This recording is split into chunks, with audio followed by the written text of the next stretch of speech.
ભગવા વસ્ત્રોનો શું દોષ? આજે આપણે એક એવી વાતચીતને સમજવાના છીએ જે મહાત્મા ગાંધી અને એમના એક અનુયાયી વચ્ચે થઈ હતી.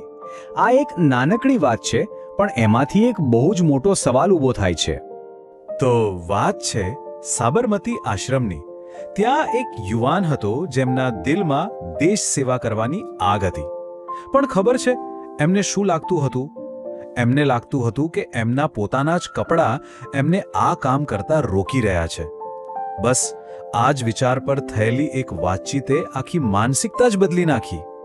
તો આ યુવાન કોણ હતા? એમનું નામ હતું સત્યદેવ. ગાંધીજીના અનુયાયી, સાબરમતી આશ્રમમાં રહેતા હતા. એમના મનમાં બસ એક જ ધૂન સવાર હતી: ગમે તેમ કરીને આઝાદીની લડતમાં જોડાવું છે અને દેશ માટે કંઈક કરી છૂટવું છે.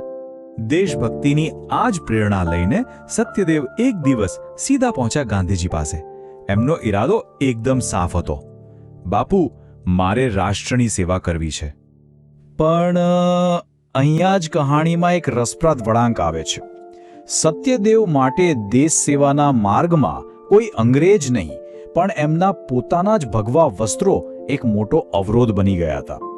એમના મનમાં આ કપડાને લઈને એક મોટો સંઘર્ષ ચાલી રહ્યો હતો. એમણે ગાંધીજી સામે પોતાનું દિલ ખોલીને મૂકી દીધું. કહ્યું, હું મારા ભગવા વસ્ત્રોનો ત્યાગ કરવા માંગુ છું. મને લાગે છે કે દેશની સેવા કરતી વખતે આ વસ્ત્રો પહેરવા માટે હું લાયક નથી. મતલબ એમને એવું લાગતું હતું કે સેવા અને સંન્યાસ, આ બંને વસ્તુઓ એક સાથે ન થઈ શકે. હવે આ કાશાય વસ્ત્રાણી એટલે કે ભગવા વસ્ત્રો, એનો મતલબ શું થાય? જો એ ખાલી કપડાં નથી, આ એ વસ્ત્રો છે જે સંન્યાસીઓ પહેરે છે. એ સાંસારિક મોહમાયાથી દૂર રહેવાનું, અલિપ્તતાનું પ્રતીક છે, ત્યાગનું પ્રતીક છે. સત્યદેવના મનમાં શું ચાલી રહ્યું હતું એ સમજવા માટે આ વસ્ત્રોનું મહત્વ જાણવું ખૂબ જ જરૂરી છે. સારું, સત્યદેવની વાત તો આપણે સાંભળી.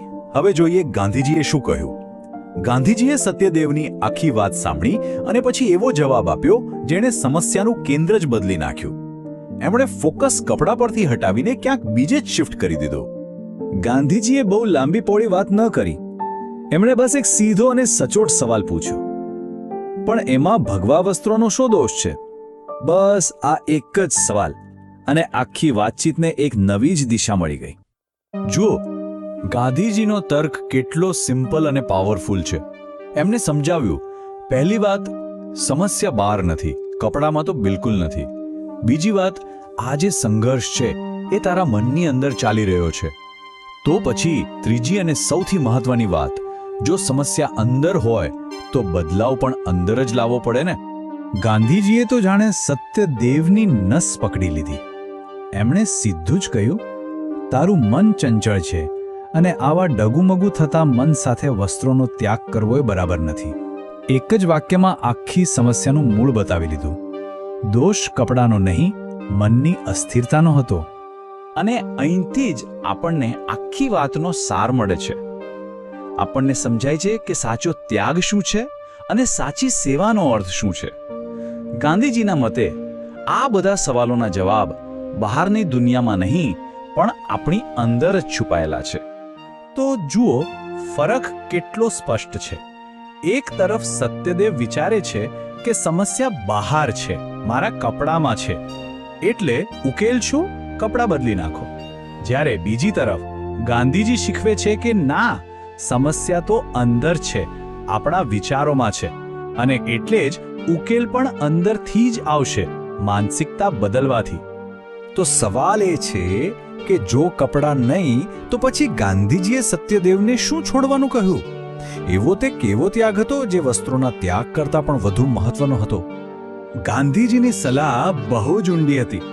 એમણે કહ્યું, ત્યાગ કરવો જ હોય તો આ વસ્તુઓનો કર. પહેલું, તારા મનની ચંચળતાનો ત્યાગ કર. બીજું, આ વસ્ત્રો છોડી દેવાનો વિચાર જ મનમાંથી કાઢી નાખ. ત્રીજું, તું જે સેવા કરે છે એના ફળની ઈચ્છાનો ત્યાગ કર. અને ચોથું, જે સૌથી અગત્યનું છે, તું અયોગ્ય છે એવી ભાવનાનો ત્યાગ કરી દે. સાચો ત્યાગ ભૌતિક વસ્તુઓનો નહીં, પણ નકારાત્મક વિચારોનો છે. તો આ આખી વાતનો સાર શું નીકળ્યો? એ જ કે સાચી સેવા માટે યુનિફોર્મ કે ગણવેશ બદલવાની જરૂર નથી. જરૂર છે મનની સ્પષ્ટતાની. કોઈ પણ મોટું કામ કરવું હોય તો એની સૌથી પહેલી તૈયારી બહાર નહીં પણ અંદરથી શરૂ થાય છે. અને હવે જતા જતા એક સવાલ આપણે સૌ આપણી જાતને પૂછીએ. આજે આપણી જિંદગીમાં એવા કયા વસ્ત્રો છે, એવા કયા બાહ્ય બહાના છે જેનો દોષ દઈને આપણે કંઈક સારું કરતા અટકી જઈએ છીએ? જરા વિચારજો.